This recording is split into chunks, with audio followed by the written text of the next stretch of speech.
Pemirsa, seorang anak perempuan berusia 12 tahun bernama Nazwa divonis dokter menderita radang sumsum tulang belakang. Nazwa pun terpaksa harus putus sekolah karena separuh badannya tidak bisa digerakkan. Bagaimana kisahnya? Berikut adalah liputan jurnalis BTV Maria Gabriel dan juru kamera Gilang Rahmat yang telah kami kemas dalam bingkai cerita manusia. Terus saya berpikir gimana ini duit saya memang udah benar-benar menipis tuh Kak, udah sama sekali yang rasanya gimana, kata saya kan mau pulang kan, mau balik lagi bolak-balik kontrol sampai rumah sakit Cutot itu udah nggak punya kan ya.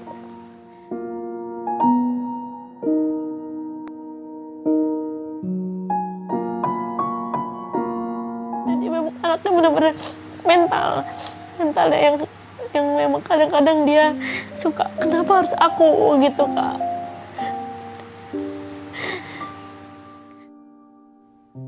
Awal tahun 2024, Nazwa yang baru pulang sekolah mengeluhkan sakit pada punggungnya yang datang begitu tiba-tiba. Aprilia, ibu dari Nazwa, menceritakan kala itu untuk duduk saja Nazwa sudah tidak merasa nyaman.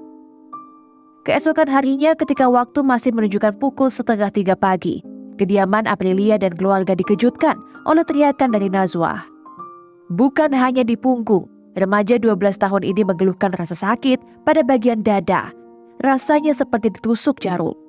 Nazwa hanya bisa merasakan setengah tubuhnya saja. Aprilia dan suami bergegas membawa Nazwa pergi ke rumah sakit terdekat untuk mendapatkan pertolongan. Awalnya Nazwa diduga sakit tipes. Tapi kok dari ujung sini, dari payudara sampai ujung kaki nggak bisa digerakin dan nggak ada rasa, dianya mati rasa. Dan pipis juga nggak bisa. Jadi langsung kita dirujuk ke rumah sakit pemerintah, namanya Rumah Sakit Abdul Muluk di Bandar Lampung. Nah dari situ tuh kita segala macam udah ditangani dokter sampai kita nunggu jadwal namanya MRI. MRI itu kita tes biar tahu semua Kak, sampai ke sel-sel katanya sih kata dokter. Nunggu jadwal, tadi sempat lama karena kita alhamdulillah ada orang baik yang bantu, cepet Kak. Terus diagnosanya peradangan saraf sumsum tulang belakang. Katanya dalam bahasa kedokterannya mielitis transversa.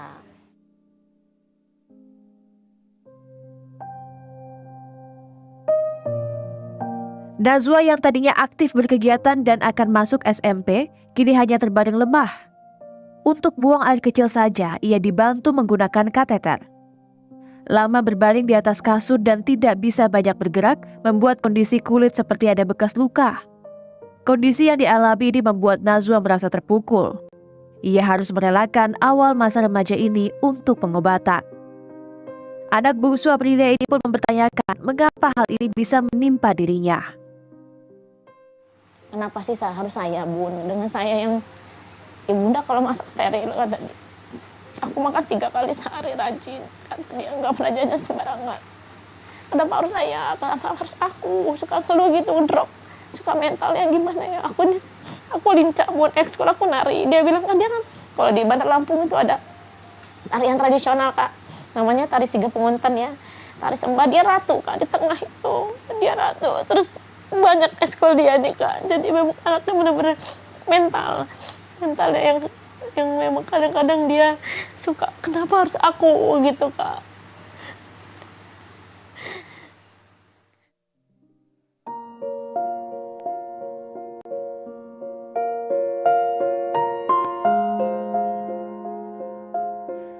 Aprilia mengatakan peradangan saraf sumsum tulang belakang ini diduga karena autoimun. Meski sudah meminum obat-obatan karena tidak ada perubahan, Nazwa dirujuk ke RSCM Jakarta. Berangkat dari Bandar Lampung ke Jakarta dengan kondisi ekonomi yang sulit membuat Aprilia tidak kuasa menahan tangis ketika diberitahu bahwa putrinya tidak langsung dirawat inap. Pertemuan dengan relawan dari Rumah Singgah Respek Peduli serta donasi dari kitabisa.com memberi harapan untuknya dan keluarga. Terus saya berpikir gimana ini duit saya memang udah benar-benar menipis tuh Kak, udah sama sekali yang rasanya gimana, kata saya kan mau pulang kan, mau balik lagi bolak-balik kontrol sampai rumah sakit Cutot itu udah nggak punya kan ya. Jadi masih bingung, maghrib itu ketemulah menjelang maghrib lah sama relawan dari Respek Peduli, ketemu ibu katanya ibu maghrib belum pulang. Belum, saya bingung kemana, saya bilang gitu kan. aja Bu katanya. Coba Ibu ikut kami, katanya kita dari rumah singgah Aspek Peduli di Jakarta Utara. Diajaklah sama relawan sini sampai di sini.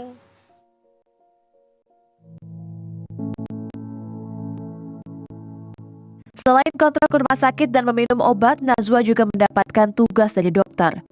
Ia harus melakukan terapi secara mandiri, seperti menggerakkan kaki dan menyisir rambutnya. Didampingi sang ibu, Nazwa juga belajar untuk duduk. Perlahan tapi pasti, Nazwa kini sudah bisa duduk. Besar keinginan Nazwa untuk sembuh dan kembali bersekolah. Ya, aku udah bisa mulai belajar duduk. Terus juga aku sering latihan angkat tangan. Terus aku juga buat latihan nyisir. Masih banyak lain lagi sih. Ketemu teman-teman lagi, sekolah lagi, sama bisa bermain bersama teman-teman lagi.